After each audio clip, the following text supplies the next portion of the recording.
कपड़े धोने वाली बहू। शादी के पहले से ही विभा को कपड़े धोने का बड़ा शौक था। कभी नल के नीचे तो कभी तालाब के पास। अरे मेरी नीली वाली लुंगी नहीं दिख रही है। विभा की अम्मा, कहाँ रखी है लुंगी? अरे वो तो विभा ने परसों ही धोकर रखी थी आपकी अलमारी में, देखो वहीं होगी। वो ना मैंने आज धो दी, मुझे लगा कि गंदी हो गई होगी। अरे कैसे गंदी हो गई थी? उसे तो मैंने पहना भी नहीं। हे भगवान, इस लड़की के कपड़े धोने की आदत से परेशान हो गया हूँ मैं। जितना तो घर में राशन नहीं आता, उससे कहीं ज्यादा डिटर्जेंट पाउडर का खर्चा है। इसकी शादी करवा दो, शादी जाए अपने घर में ही करे काम, फिर चाहे घर के कपड़े धोने हो या पूरे गांव के। हाँ ठीक बोल रही हो, देखता हूँ मैं कोई लड़का। वो दिन भी आ जाता है जब विभा को देखने लड़के वाले आ जाते हैं। लड़की मुझे अच्छी लगी। होने वाली सास कहती है, बेटी अगर कुछ पूछना है तो पूछ लो। वैसे तो हमारी लड़की बहुत ही शर्मीली है, जो बोल दो वो मान लेती है, इसे क्या पूछना होगा। अरे कैसी बात कर रही हो माँ, मुझे इन लोगों के घर रहना है, सवाल तो कई है। हाँ हाँ बेटा, पूछ लो ना, क्या पूछना है। आप लोगों के घर कपड़े कौन धोता है? सास का मुंह बन जाता है। देखो, अगर तुम ये कहना चाहती हो कि तुम्हें कपड़े धोने नहीं आते तो सुन लो, कपड़े मैं ही धोती हूँ, लेकिन तुम्हारे आ जाने के बाद मैं रुमाल तक नहीं धोऊंगी। अरे चुप रहना भाग्यवान, बहू बेचारी घर आई नहीं, उसे डराना शुरू कर दिया। वो क्या है ना बिटिया, अभी तक तो ये कल्लू की माँ ही धोती थी, लेकिन अब तुम्हारे पापा तो दहेज में वॉशिंग मशीन देंगे ही। तभी विभा की माँ बोल पड़ती है, सवाल भी पूछा तो क्या। वैसे भाई साहब, मशीन की तो फिर भी कपड़े धोने की कैपेसिटी होती है। मतलब जो बिटिया दे रहे हैं ना विभा, इसे कपड़े धोने का बहुत शौक है। ये आप लोगों के क्या, आस पड़ोस गांव मोहल्ले सबके कपड़े धो दे और उफ तक ना करे।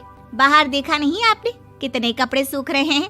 सब हमारी बिटिया ने ही तो धोए हैं। बस भी करो ना माँ, शर्म आ रही इतनी तारीफ सुनकर।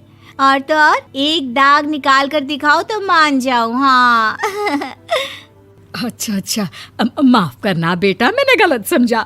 हमें तो रिश्ता बहुत पसंद है। और ऐसे जुड़ जाता है रिश्ता कपड़े धोने का शौक रखने वाली विभा का। उसकी शादी हो जाती है कोयला फैक्ट्री में काम करने वाले कल्लू के साथ। शादी के बाद अचानक विभा चिल्लाती हुई सास के पास आती है। सासू माँ, अरे सासू माँ कहाँ है आप? ये तो धोखा है, धोखा दिया आप लोगों ने मुझे। इसे ससुर के चक्कर के बारे में पता चल गया। अरे तो उसमें तुझे क्यों धोखा मिला है? अरे नल में पानी नहीं आता, कपड़े कैसे कब धुलेंगे? अच्छा, तू पानी नहीं आ रहा उसकी बात कर रही है। तो आपने क्या सोचा? कुछ नहीं। अच्छा, तेरी माँ ने कहा था कि कपड़े धोने का शौक है तुझे, याद आया मुझे। शौक बोलकर कपड़े धोने वाले मेरे जुनून को कम ना आके सासू माँ, कपड़ा धोना मेरा गुरूर है। तभी पति भी वहाँ आ जाता है। अभी मैंने इसे सनी देओल की फिल्म दिखाई है, उसी के डायलॉग मार रही है माँ। अच्छा सुन, साफ बता रही हूँ, पानी सुबह 4 से 6 और शाम को 10 से 12 आता है, समझी? विभा टाइमिंग सुनकर हैरान हो जाती है। ये क्या भूतों का मोहल्ला है? सुबह 4 बजे उठकर कौन कपड़े धोता है? 4 बजे टंकी में पानी जाता है, फिर सारा दिन धोना ना, किसने मना किया? अरे कैसी बात कर रही हैं? 200 लीटर की टंकी में कितने कपड़े धो लूंगी मैं? सुबह ही उठ जाऊंगी मैं। अब क्या था, विभा सुबह 4 से लेकर रात के 12 बजे तक कपड़े ही धोती रहती। एक रोज सास पड़ोस से निकलकर कहीं जा रही होती है कि साथ वाली कहती है, हाँ कल्लू की माँ, जरा ये बताओ कि 2 साड़ी है, 2 ब्लाउज और एक पेटीकोट और एक नाड़े वाला लंबा कच्छा। हाँ तो? अरे तो क्या, कितना लोगी धुलाई ये बताओ। धोबन दिख रहे हैं हम क्या? हमारे पति सरकारी नौकरी से अभी रिटायर हुए हैं और बेटा सुपरवाइजर है कोयला फैक्ट्री में। धोबन समझ रखा है हमें। हाय रे कल्लू की अम्मा, माफ कर दो, वो तो मोहल्ले में यही सब बता रहे थे कि तुमने बहू को कपड़ा धुलवाने के काम में लगा दिया है। सास को पड़ोसन की बात सुनकर गुस्सा आ जाता है। वो घर पहुंचती है जहां घर के बाहर ही इतने सारे कपड़े सूख रहे होते हैं जितने कि किसी धोबन के घर पर। अरे ओ कल्लू की दुल्हन, बाहर निकल। माँ जी यहीं आ जाओ, बाथरूम में चादर धो रहे हैं हम। अरे अभी हम धोते हैं, तुमको बाहर निकलो। ये आस पड़ोस वाले बोल रहे हैं कि हम बहू से कपड़े धुलवा कर उसे कपड़ा धोने वाली बना दिए हैं। अरे छोड़ो ना माँ जी, किन लोगों की बातों में आती हो? आस पास के लोगों का तो काम ही होता है कि वो किसी तरह सास बहू को लड़ा दे। बहू सारे घर के कपड़े धोती है, ये क्या कम है? बोलिए। सास को भी लग जाता है कि वो बहू का ये सनकीपन नहीं छुड़वा सकती, इससे अच्छा है कि खुद ही चुप हो जाए। एक रोज सास और बहू मंदिर जाते हैं, जहाँ सास की साड़ी वहाँ खड़ी भीख मांगने वाली से मिलती है। माँ जी क्या बात है, आपकी साड़ी उस भिखारन से कितनी मिल रही है ना? हाँ हाँ देखो तो, दोनों की साड़ी मिल रही है। क्या बात है कल्लू की अम्मा, तुम खुद को तो अफसर की बीवी बताती हो और ऐसी सिंपल सी प्लेन साड़ी पहनकर घूमती हो। सिंपल और प्लेन नहीं है ये साड़ी। तो क्या सोने के धागे से फूल बने हैं? कुछ भी सासू माँ, कुछ भी। हाँ बने थे इस साड़ी में सोने के धागे से फूल। मेरे पति लेकर आए थे मद्रास से स्पेशली मेरे लिए 10,000 की। ताहे भाई साहब इस भिखारन के लिए भी सेम टू सेम साड़ी लेकर आए होंगे 10,000 की। सास उस वक्त तो कुछ नहीं कहती, लेकिन बहू के साथ घर आती है और अलमारी से एल्बम निकाल कर लाती है। ये साड़ी देख रही है, ये वही साड़ी है जिसे मैंने अभी पहना था।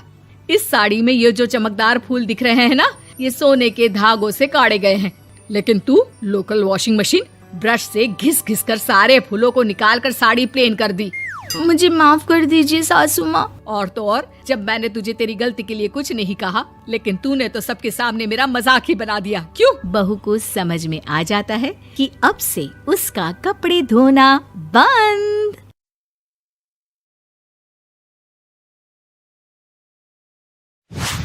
एक शाम प्राची टीवी पर सीरियल देख रही होती है, तभी उसकी सास वहाँ आती है। अरे सीरियल में तो ऐसे मग्न है जैसे आज रात का खाना पड़ोसी आकर बनाएंगे। मुझे पता ही नहीं था आपने अपने बेटे की शादी पड़ोस में भी की हुई है। हैं? मतलब? मतलब इस घर में सारा काम बहू ही करती है, आप तो सिर्फ खर्राटे मारती हैं। अच्छा जी, फिलहाल तो तुम आराम फरमा रही हो, चलो जाओ, ये मेरे टीवी देखने का समय है। आहा, इसीलिए मुझे भगाया जा रहा है। सॉरी, अब तो बिल्कुल नहीं जाऊंगी। प्राची की इस बात पर दोनों सास बहू के बीच टीवी रिमोट के पीछे बच्चों जैसे छीना झपटी शुरू हो जाती है, जिसके बीच श्लोक भी काम से घर वापस आ जाता है। हाँ, आज मेरी चूहे बिल्ली की जोड़ी किस बात पर झगड़ रही है? अरे तेरे बीवी मुझे टीवी ही नहीं देखने दे रही। अरे तुम्हारी मम्मी मुझे खाना बनाने के लिए फोर्स कर रही है। अरे वाह, ऐसे बेतुके रीजन पर तो बच्चे भी झगड़ा नहीं करते। अरे मुझे कुछ मत बोल, सब इसने ही शुरू किया है। हाँ हाँ, जैसे आप तो बहुत दूध की धूली है ना। अरे बस, दोनों चुप। प्राची जाओ, खाने की तैयारी करो। और माँ तुम छोड़ो, तुम्हें क्या बोलूं, शांति से अपना सीरियल देखो, मुझे दोबारा लड़ने की आवाज सुनाई नहीं देनी चाहिए। ऐसा बोलकर श्लोक वहां से चला जाता है, जिसके पीछे पीछे प्राची भी कुछ न कुछ बड़बड़ाते हुए रसोई में चली जाती है। हाँ हाँ, सासू जी को तो कुछ बोलेंगे ही नहीं, बस मुझ पर ही हुक्म चलता है, खाना बनाओ, जैसे मैं इनके घर में खाना बनाने के लिए आई हूँ। इसी तरह शाम बीतती है और रात को श्लोक और प्राची की सास खाना खाकर सोने चले जाते हैं, लेकिन प्राची गुस्से में कुछ खाए बिना काम में ही लगी रहती है। इस घर में किसी को घंटा फिक्र नहीं पड़ता, मैं खाऊं या भूखी रहूं। प्राची कुछ देर के लिए रसोई से बाहर जाती है और जैसे ही वापस आती है तो वहां दूध का भरा ग्लास देखकर हैरान रह जाती है। फिक्र पूरी है, बस दिखाना नहीं है। प्राची दूध पीकर सोने चली जाती है और अगली सुबह एक बार फिर सास बहू का कार्टून नेटवर्क स्टार्ट हो जाता है। ये तुमने ही किया है। अरे अजीब जबरदस्ती है, मैं बोल रही हूँ मैंने कुछ नहीं किया। दोनों ने मिलकर पूरे घर को पागल खाना बनाया हुआ है। यहाँ कोई नॉर्मल इंसान तो रह ही नहीं सकता, इसीलिए अब पड़ोसी क्या रिश्तेदार भी घर आने से कतराते हैं। और सुन बेटे, तू भी चंगा, तेरी माँ भी चंगी, तेरी बीवी भी चंगी, रिश्तेदार। हाँ जी, आपको नहीं पता क्या, गंगाधर ही शक्तिमान है, रिश्तेदार ही। हाँ हाँ, बस समझ गया। कभी जानवरों जैसे लड़ेंगी तो कभी जुगलबंदी करेंगी। भाई मैं आप दोनों के बीच में नहीं फंसना चाहता। सास बहू की इस मनमौजी जोड़ी से परेशान होकर श्लोक अपना सिर खुजलाता वहां से चला जाता है। चलो अब मैं भी कीर्तन में जा रही हूँ। इस पर जैसे ही सास कमरे में अपना पर्स लेने जाती है तो वहां नाश्ते की प्लेट रखी देख मुस्कुराने लगती है और नाश्ता करके घर से बाहर निकलते हुए कुछ पैसे टेबल पर रख जाती है, जिसके कुछ देर बाद सिलेंडर वाला घर आता है। ओ मोरी मैया, मैं सिलेंडर के बारे में तो बिल्कुल भूल ही गई थी। घर खर्च के सारे पैसे भी मम्मी के पास है और श्लोक से बोला तो उल्टा 4 बात सुनाएंगे। प्राची ये सोच ही रही होती है कि अचानक उसका चेहरा चमक उठता है और वो घर में आकर इधर उधर देखने लगती है।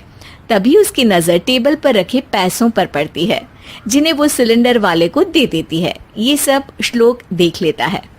अच्छा बेटे, इतना बड़ा घोटाला, सबके सामने मैं तेरी दुश्मन और पीठ पीछे तेरी मेरी यारी। इस पर श्लोक एक प्लान बनाता है और शाम को सब एक साथ बैठे होने पर बोलने लगता है। माँ, तुम दोनों की बहुत लड़ाई होती है, इसलिए मैं सोच रहा हूँ कि प्राची को उसके घर छोड़ाऊं। इससे वो भी खुश रहेगी और तुम भी। अचानक श्लोक की ये बात सुनकर सास बहू शौक से उसकी तरफ देखती है। अरे ऐसे कैसे घर छोड़ाओगे? मुझे कहीं नहीं जाना। अरे तुमने बोला नहीं पर मैंने सुन लिया। तुम्हें मम्मी के साथ रहना अच्छा नहीं लगता, मुझे पता है। अरे वो अरे, जब बहू खुद कुछ काम बोले तो वो तुझे सुनता नहीं, और अब जो इसने बोला ही नहीं वो तू समझ गया। जब उसे नहीं जाना तो फिर जबरदस्ती क्यों कर रहा है? अच्छा, फिर आपको मौसी के घर छोड़ाता हूँ। बस अब आप दोनों एक घर में एक छत के नीचे नहीं रह सकती। मैं इस टॉम एंड जेरी की जोड़ी को और नहीं झेल सकता। है? ऐसे कैसे नहीं रह सकते? तुम्हें इतनी दिक्कत है तो तुम्हारा बोरिया बिस्तर पैक कर देती हूँ, लेकिन मम्मी जी कहीं नहीं जाएंगी। बिल्कुल यही सुनना था मुझे। अगर दोनों में इतना ही प्यार है फिर हर वक्त ये लड़ाई का नाटक क्यों करती हो? देखा मैंने कैसे माँ किचन में दूध रखती है और तुम उनके लिए कमरे में नाश्ता रखती हो, और कैसे वो पहले ही तुम्हारी दिक्कत समझकर घर में पैसे रखकर बाहर जाती है। अरे भाई, इतना ड्रामा तो डेली सोप में भी नहीं होता जितना तुम दोनों ने इस घर में फैलाया हुआ है। तू हमें टॉम एंड जेरी बोलता है ना, तो याद कर वो दोनों भी एक दूसरे को बाहर वालों की बुरी नजर से बचाने के लिए हमेशा सबके सामने लड़ते थे, लेकिन अकेले में दिक्कत के समय मदद भी तो करते थे। बस हमारा रिश्ता भी कुछ ऐसा ही है। और वैसे भी अगर सास बहू में तू मैं नहीं होती तो दुनिया वालों को कहानियां कैसे मिलेंगी?